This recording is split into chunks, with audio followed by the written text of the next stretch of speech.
names or particulars. ID cards are not available for persons who already have an ID card and persons under the age of 18 years at the time of house-to-house registration 2019. Don't delay. Visit the nearest GCOM registration office to uplift your ID card today. For more information, contact GCOM on 225-0277, 223-9653, or email us at pro@gcom.org.gy or visit GCOM's website at www.gcom.org.gy or the nearest GCOM registration office. This is the news on top of the hour. Live from our studio in Georgetown. Kaieteur Radio, 99.1 FM. Good evening and welcome to this evening's newscast right here on Kaieteur Radio.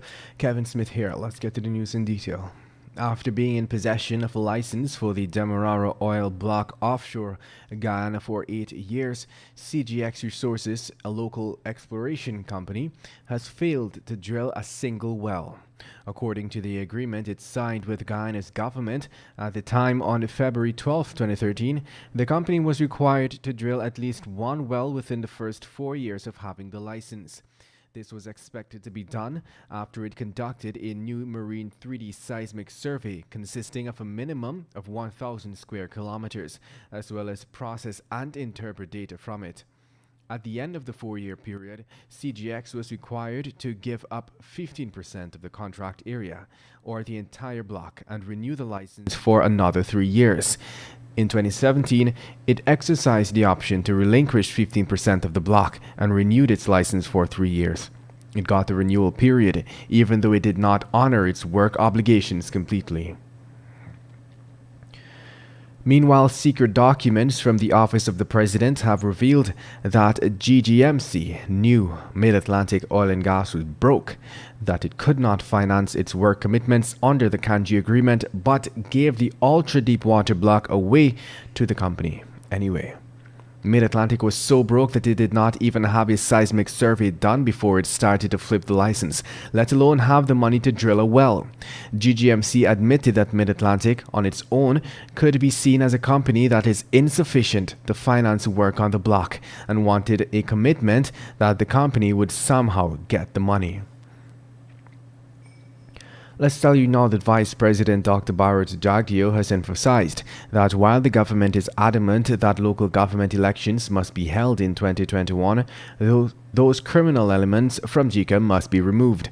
Jagdeo was keen to point out that COVID-19 or not, he has high hopes that the PPPC will be victorious in those LGEs. Having said this, however, the Vice President emphasized that the PPPC has no confidence in those criminals running the GCOM. Because of the PPPC's lack of confidence in these shady characters, the Vice President hopes that the GCOM chair, Claudette Singh, will fight against criminals by removing them from post.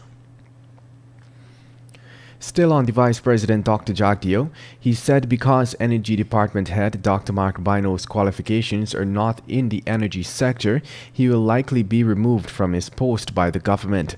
Notably, Dr. Bino is a graduate of the University of East Anglia, where he obtained his doctorate degree in economics, specializing in resource and trade economics, and the University of Edinburgh, from which he graduated with a Master of Science degree in resource management. Even without holding the requisite qualifications, Dr. Bino was on August 1, 2018, appointed the inaugural director for the Department of Energy by the Government of Guyana. Let's tell you now that Kanu investigators and local enforcement officers during a recent search encountered a home rigged with improvised explosives as the probe continues into the recent massive drug bust by the Belgium authorities. This was confirmed today by Guyana's Home Affairs Minister Robeson Ben, who revealed that over the past 2 days, Kanu ranks conducted a string of raids, with the leads taking them to a particular house in the capital. According to Ben, when the investigating ranks arrived, the house was rigged with explosives.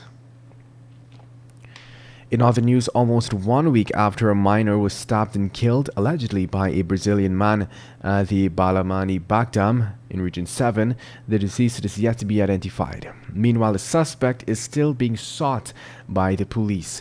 According to information from the Ghana Police Force, the suspect's known places of residence are Boa Vista, Brazil, and Balamani Bagdam. The police report revealed that the stabbing incident happened on November 3rd, 2020. And now, let's tell you that Minister of Labour Joseph Hamilton, along with the regional chairman David Armrogan and Education Officer Veloika Jaikasun, today visited a few schools in Berbice to assess the turnout and preparations that were put in place for grade 10 and 11 students to return to school.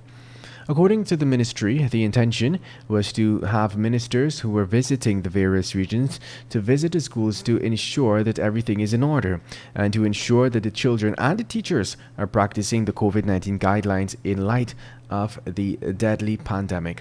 The Ministry of Education, led by Minister Priya Manik Chand, had made the decision to have students from grades 11 and 10, and in a release by the ministry last month, it stated that grades 10 and 11 students needed critical time in the classroom to complete their SBA, and as such, they were earmarked to be the first to return to school.